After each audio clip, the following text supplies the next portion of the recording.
Existem encontros na nossa vida que transformam uma tarde. Existem encontros que transformam um dia. E existem encontros que transformam uma vida inteira. Não é assim? Assim foi Mateus, né? Com Jesus. Né? No Evangelho de domingo, Mateus capítulo 9, versículo 9. Imagina, Mateus estava lá, sentado. Ele era cobrador de impostos, estava sentadinho, fazendo as contas. Quando passa, né? Jesus viu, né? Viu Jesus um homem chamado Mateus sentado na coletoria de impostos. É tão interessante quando Deus vê. Quando Ele vê, começa o processo de transformação. Quando Ele fala com Moisés, Ele fala: Moisés, eu vi o sofrimento do meu povo. Eu vi. Então, a graça das graças é deixar que Deus te veja. Não se esconda dele. Não se esconda. Não faça igual a Adão, que quando ele chama, ele esconde de medo. Faça o contrário. Faça-me veja, estou aqui. E me olhe. Ser alcançado pelo olhar dele. O olhar de Jesus é aquele que te quebra, né? Te quebra, que aí você descobre que você já era conhecido. Você acha que tinha alguma coisa escondida? Nada. Então você imagina, Mateus estava lá, sentado. Ele passa ao encontro que ele tem com Mateus e fico impressionado, como é que ele deve ter assustado a turma dele, você imagina? Porque Jesus, ele não tem, assim, ele não fez nenhum preâmbulo, né, gente? Absolutamente direto. Ele passa a ver Mateus e sem nenhum rodeio, sem nenhum preâmbulo, ele não pergunta bom dia, boa tarde, como é que você está, como é que está passando, ele fala, segue-me. Pode imaginar isso, assim, a força disso, de quando ele olhou para Mateus e deu um imperativo, segue-me. Mateus deve ter ficado tão atordoado que levantou e andou, porque eu fiquei pensando já várias vezes nisso. Falei, se eu passasse perto de mim e mandasse eu te seguir, falei, você está ficando doido? Vou não. Então tinha que ter algo muito especial naquele homem. A força do olhar, da frase, porque Jesus falou 2 palavras e mudou a vida dele inteira. Imagina, naquele momento, Mateus não tinha dimensão, que ele estava perdendo emprego, ganhando um reino. Não tinha dimensão. Ele era um pecador público. Jesus olhou para ele e falou, olha, há um discípulo aqui, há meu apóstolo, olha quem está aqui. Mas é o olhar dele que é diferente. Por isso que isso é tão extraordinário. Porque todo mundo que te chama para seguir, você fala, vem cá. Sempre é alguém que vai te levar para algum lugar, ou vai te mostrar algo interessante, algo diferente. Mas Jesus não foi assim. Porque se a gente olhar o próximo versículo, Jesus já estava lá na casa de Mateus. Seguir Jesus é permitir que Ele te siga. Na sua casa, no seu ambiente de trabalho, nas suas coisas mais íntimas, é permitir que Ele chegue. Porque Jesus chegou lá, sentou e foi comer com os amigos de Mateus. Fico dizendo que Mateus não devia saber nem o que devia falar com Jesus. E é tão bonito isso. Nós vamos entender como é que Jesus levou Mateus para a casa dele.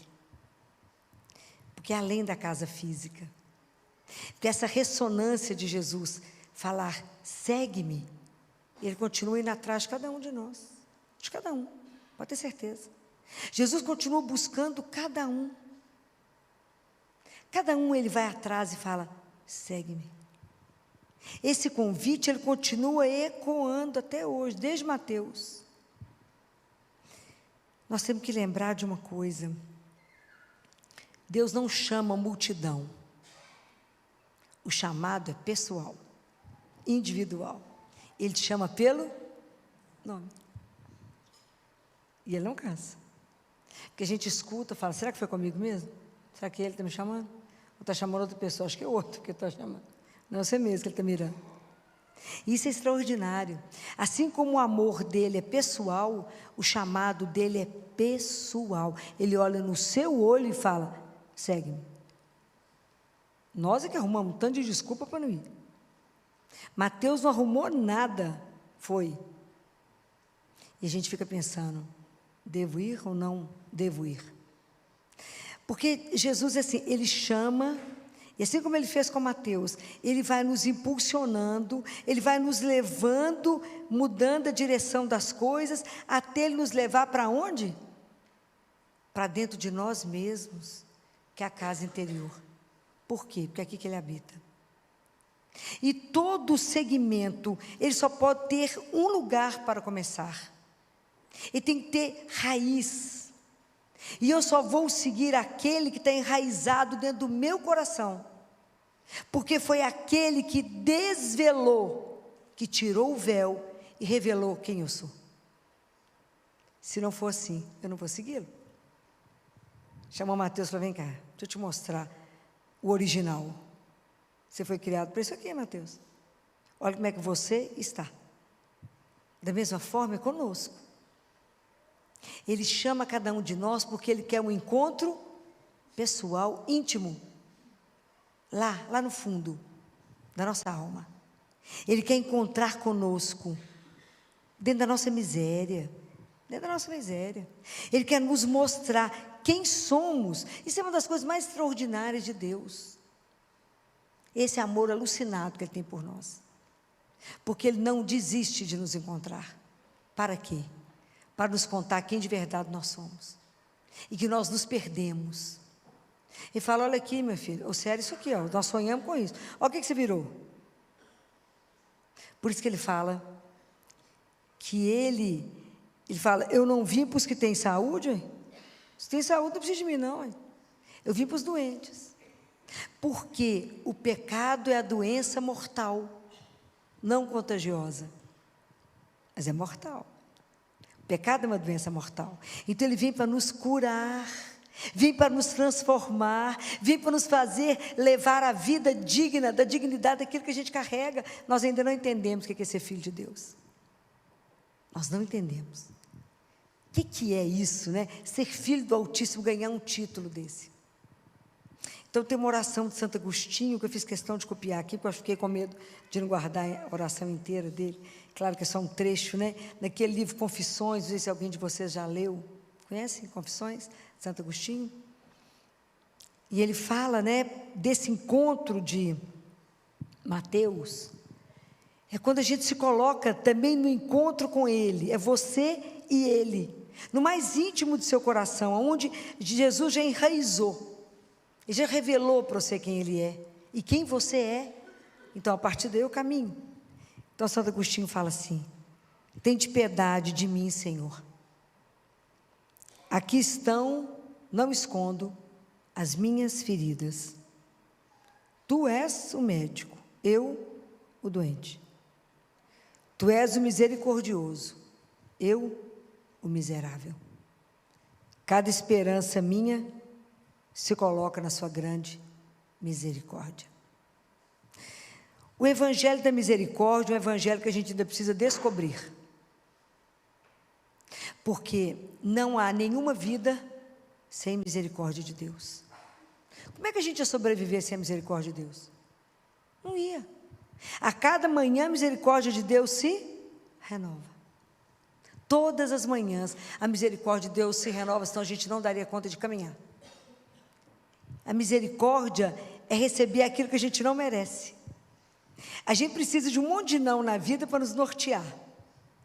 Mas tem momentos na nossa vida que é quando você não espera receber um sim, que você tem tudo para receber um não, e Deus te dá um sim. Isso vira a sua vida inteira. Foi o filho pródigo. Nós somos pródigos quantas vezes? Foi, gastou o dinheiro todo, gastou a fortuna toda do pai, voltou destruído. Qual foi a atitude do pai?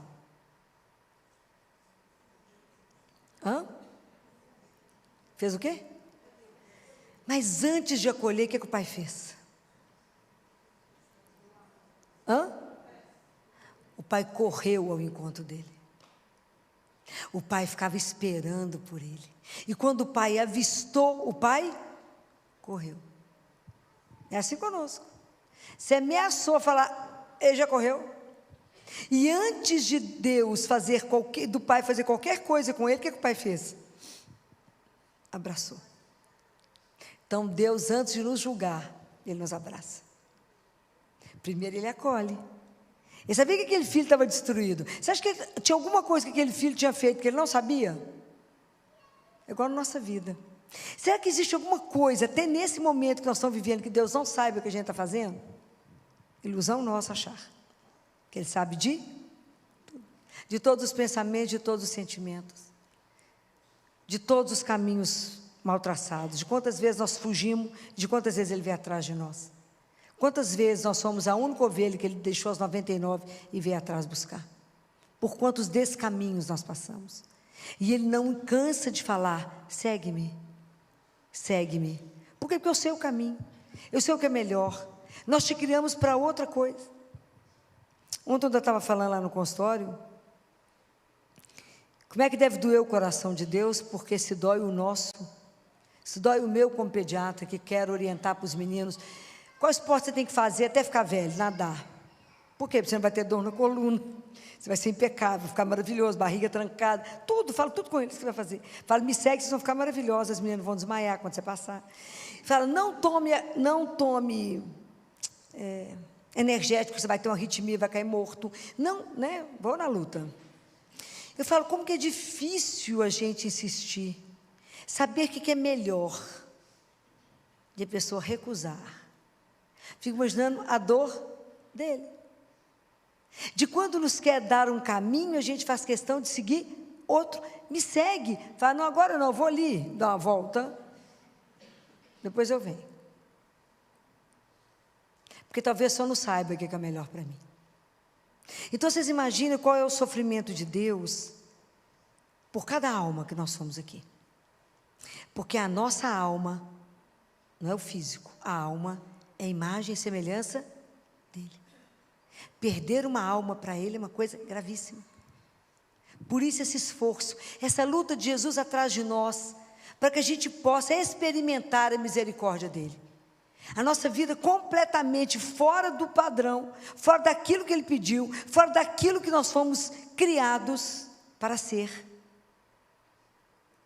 A gente insiste no pecado, insiste naquilo que está errado, quando a gente permite esse encontro e Ele revela quem somos e nos transforma, né, gente? O dia que a gente experimentar essa misericórdia, porque essa misericórdia precisa ser experimentada em nós. O dia que a gente experimentar a misericórdia, nós vamos conseguir viver a misericórdia. Por que a gente não consegue viver a misericórdia? Talvez porque a gente ainda não conseguiu viver o primeiro mandamento, que não é amar a Deus, é ser amado por Ele. Como é difícil ser amado. Como é difícil permitir que alguém te ame. Como é difícil, já falei isso tantas vezes para vocês. Que alguém chega perto de você e fala, eu te amo, você não sabe onde é que você põe o braço. Né? Nós já falamos sobre isso várias vezes. E Deus nos ama unicamente como filho único. Fala, porque eu te amo, eu tenho uma proposta absurda para você. A gente insiste ao contrário. Mas quando a gente entender essa misericórdia, que apesar dos nossos pecados, apesar dos desvios, apesar de tudo, Ele nos acolhe, aí eu vou dar conta de fazer igual Ele, sentar na mesa. Jesus era considerado comilão, beberrão, amigo dos publicanos e das prostitutas, né? Ele só andava com gente tranquila da época. Então, como é que a gente vai dar conta de viver essa mesa?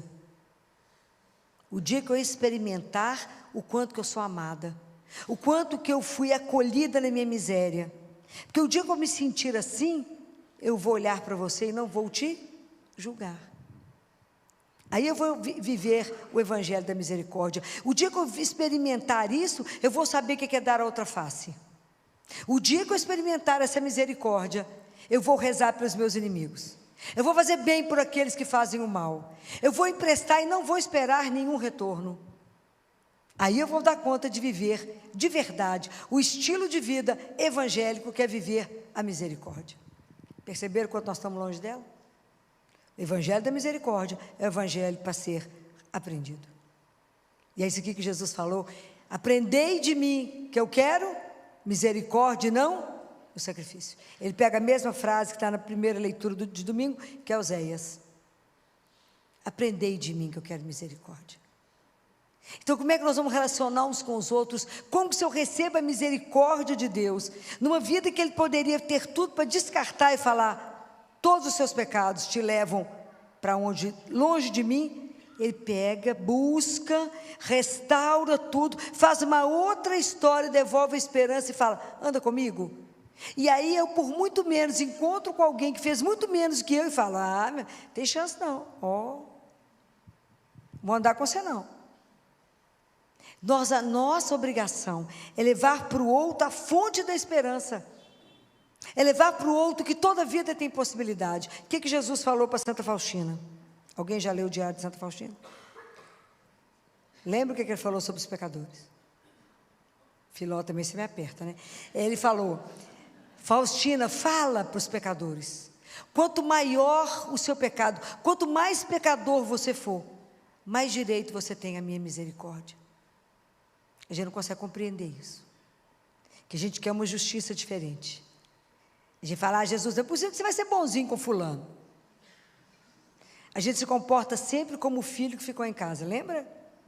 Do filho pródigo, a gente se comporta como ele, que nem entra em casa para a festa. Aí o pai fala, meu filho, mas tudo que é meu é seu. Eu fiquei a vida inteira aqui com o senhor, fiz tudo o que o senhor queria, e o senhor não me deu nem nada. Agora esse filho seu, que gastou tudo, o senhor está fazendo uma festa para ele, deu sandália, anel, roupa nova. Fala, esse seu filho, e o pai fala, o seu irmão. Percebe a diferença? O seu filho, o seu irmão. Como que nós temos dificuldade de viver a fraternidade? A gente se senta e julga, e condena. Filó, mas eu não condenei aqui, não condenou aqui foi pior. Por quê? Quem tem que estar dentro de nós sendo adorado? Jesus. Quando eu coloco o outro no centro e fico falando do outro, eu estou colocando o outro no lugar de Deus. Esse é um dos pecados mais frequentes que a gente comete, que a gente precisa ficar atenta com ele, porque elas podem nos segurar um bocadinho no purgatório. Estou falando sério, não estou brincando não. Então eu preciso pedir a Deus que me limpe a cabeça, me dê pensamentos puros, me ajude, Senhor, a não olhar para o outro, mas como Senhor, como alguém que julga, mas ter o seu olhar já trabalhado, um olhar que vê no outro, que além das feridas tem algo ali de muito bom. Gente, Deus morreu por ele, tem que ter algo bom ali guardado, não? Tem que ter. Se Deus transformou minha vida, eu tive um encontro que me transformou. Então pensa, quando foi o seu encontro com Jesus? Que transformou a sua vida inteira? Porque às vezes a gente está medindo, Jesus continua falando, segue-me, e nós continuamos agarrados. Segue-me, e a gente ainda não experimentou. Porque o dia que a gente experimentar de verdade o que é essa misericórdia que eu vivo, que eu recebi, e que eu compartilho com o outro, vai despertar em mim um gene que está guardado. Tem um gene em mim que está precisando de ser ativado, que é o gene de ser aprendiz de discípulo. Aprendiz de discípulo. Deus tem que ativar em mim isso, para que eu tenha um coração manso, um coração que se permite ser, carregado por Ele, trabalhado por Ele, caminhar nesse mundo com criatividade, ver os desafios da vida, mas ter o olhar dele e pensar, o que Jesus faria aqui no meu lugar? Como é que ele acolheria? Primeiro acolhe, primeiro abraça aquele que é vulnerável, aquele que está ferido, que está destruído, que acha que não tem nenhuma possibilidade na vida. Transforma, dá uma chance para essa pessoa, ajude, não julgue. A gente não sabe o passado de ninguém. Todo santo teve um passado, E todo pecador tem um futuro. A gente não sabe o que Deus pode fazer. Ele transforma as coisas da hora que Ele quer, do jeito que Ele quer. Não tire as possibilidades de alguém. Ajude, aprenda a ver com outros olhos o outro que é seu irmão. Difícil ver, Difícil, não é brincadeira, não. Tem que pedir a Deus para purificar os nossos olhos. Eu tenho alguns irmãos de rua, né? Que eu tenho um apreço, né? E eu tinha um que, bonito, tenho, né? Bonito. E ele começou a ficar perto de mim. E eu sempre perguntava para ele, todo dia de manhã assim, você dá vontade de comer o que hoje? E falava, eu passei a madrugada no crack. Preciso comer. Falava, o que você quer? Adorava pastel, mandava fritar pastel para ele.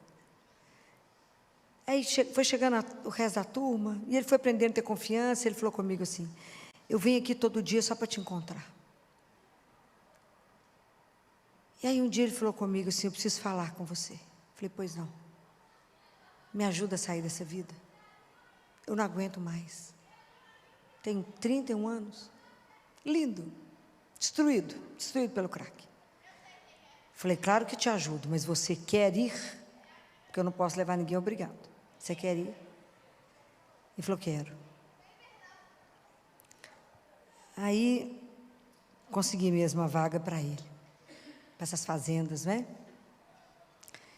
E aí um outro viu que ele iria, falou comigo, só me ajuda também? Eu preciso sair do crack. Minha vida está destruída, eu preciso. Será que a gente tem chance? E aí ele falou comigo, no dia que eu falei, consegui a vaga de vocês dois, ele chorou tanto e falou, eu achei que Deus nem me escutava, doutora. Porque quem sou eu? A gente é tão acabado, a gente acha que Deus não escuta, mas eu falei com ele, só me ajuda? E aí, na noite, eu falei com eles, então amanhã cedo, vocês estejam aqui, que tem alguém que vai levar vocês. Tem alguém que vai levar vocês para onde vocês têm que ficar, ok? Doutor, a gente não tem documento, não precisa de nada, precisa só do jeito que vocês estão, vai do jeito que vocês estão, não precisa de nada, lá vocês vão ser restaurados em tudo, até no documento. Primeiro preciso que vocês queiram ir. E aí eles foram, a gente rezou antes deles irem na porta da padaria, parece uma coisa de louco, né? Rezamos. E eles foram, e um deles falou comigo, eu não preguei o olho essa noite, doutora, dormindo aqui na rua, com medo de perder a senhora. Porque com medo da senhora passar e eu me perder. Eu não podia perder essa chance. Tem rezado todos os dias para eles continuarem lá, permanecer lá. Porque a chance da vida ser restaurada, de dar para eles uma nova chance de começar de novo. A senhora acha que a gente tem jeito? Eu falei, claro que temos jeito. Eu falei, vocês acham que Deus me ama diferente do que Ele ama vocês? Ama igual.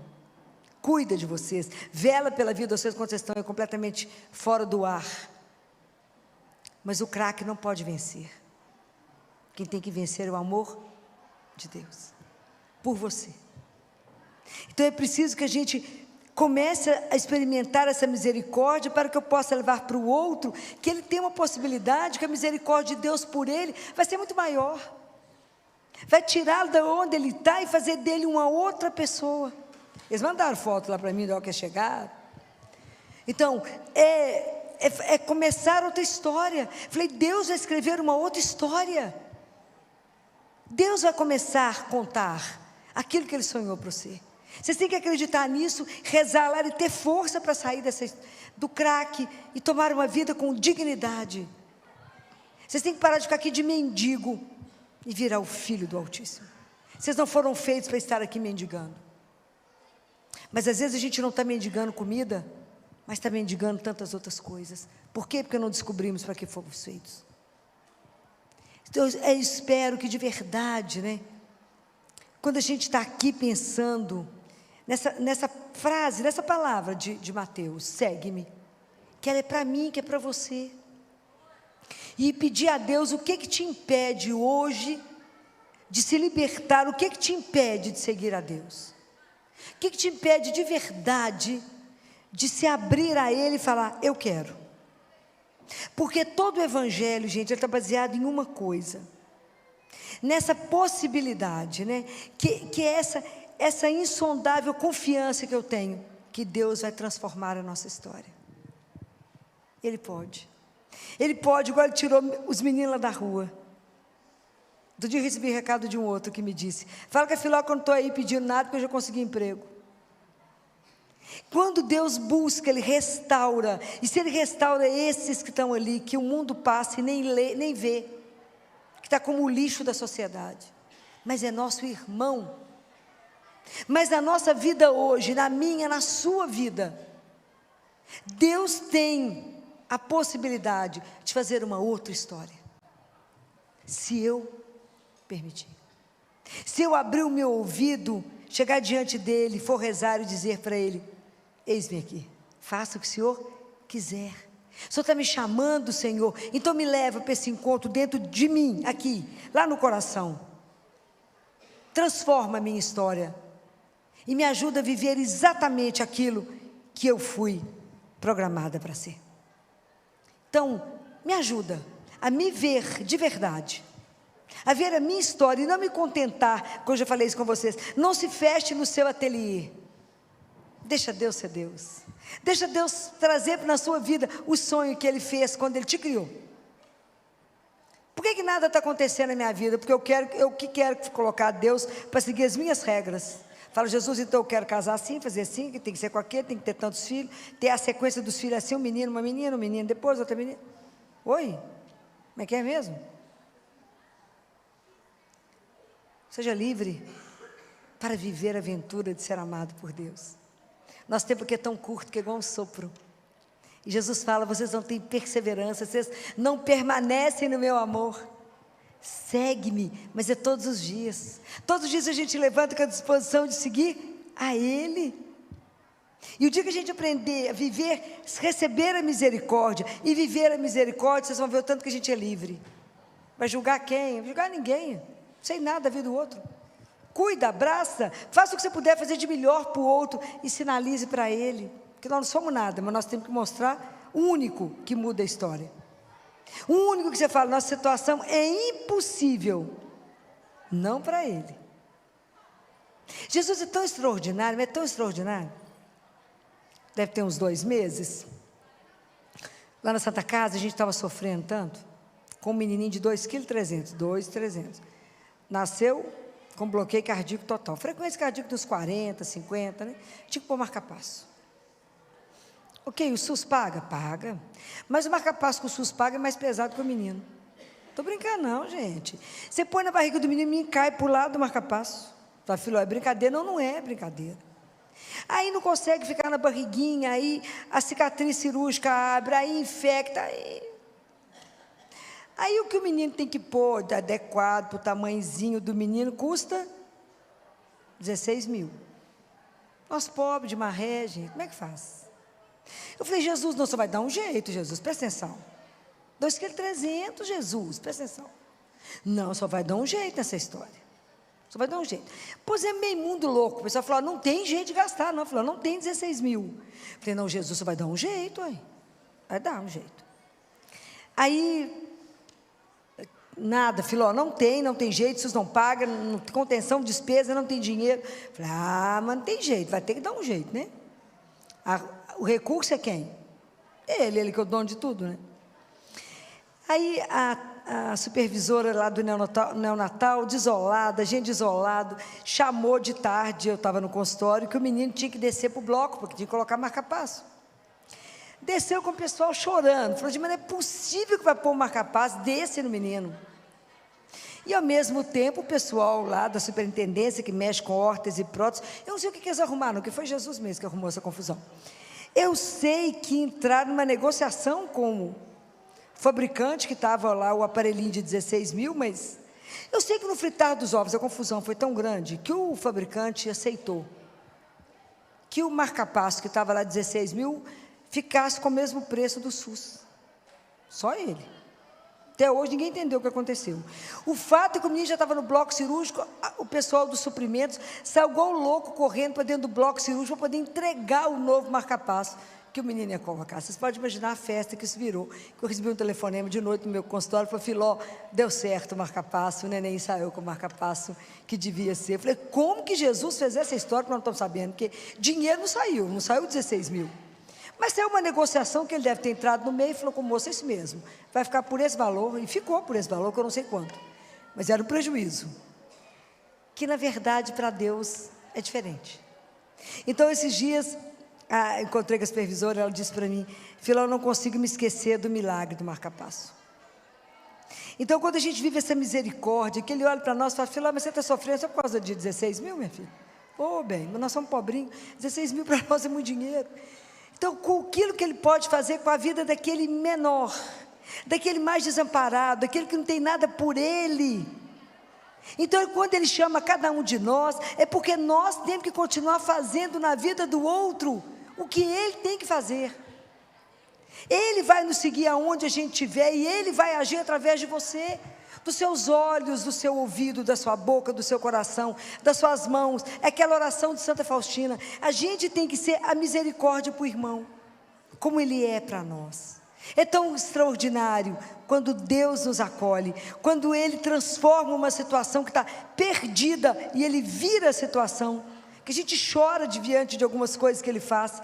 Você imagina a gente ser o veículo disso para o outro? É assim. Nós não estamos aqui à toa, não estamos aqui de graça, não. Nós precisamos de entender isso e pedir a Ele a graça. Me dê a graça de entender o Evangelho da misericórdia. Me ajuda a viver esse excesso de amor, esse extravasamento de amor, que a gente não consegue definir a sua misericórdia a não ser em excesso. Mas Deus nos ama assim, em exagero, porque somos filhos amados. Eu digo que a gente entender isso, mas somos todos. Alguns não descobriram. Então nós que já experimentamos, temos que levar. Não julgar, falar: vou te dar não, só porque você fez isso de errado. Deus faz isso com você? Não. A gente fala: Filó, a gente pode continuar dando isso tudo para as pessoas, elas vão ficar mal acostumadas. Porque Deus já nos estragou, né, gente? De tanto que Ele cuida dos detalhes, né? Sede misericordiosos como o vosso Pai é misericordioso.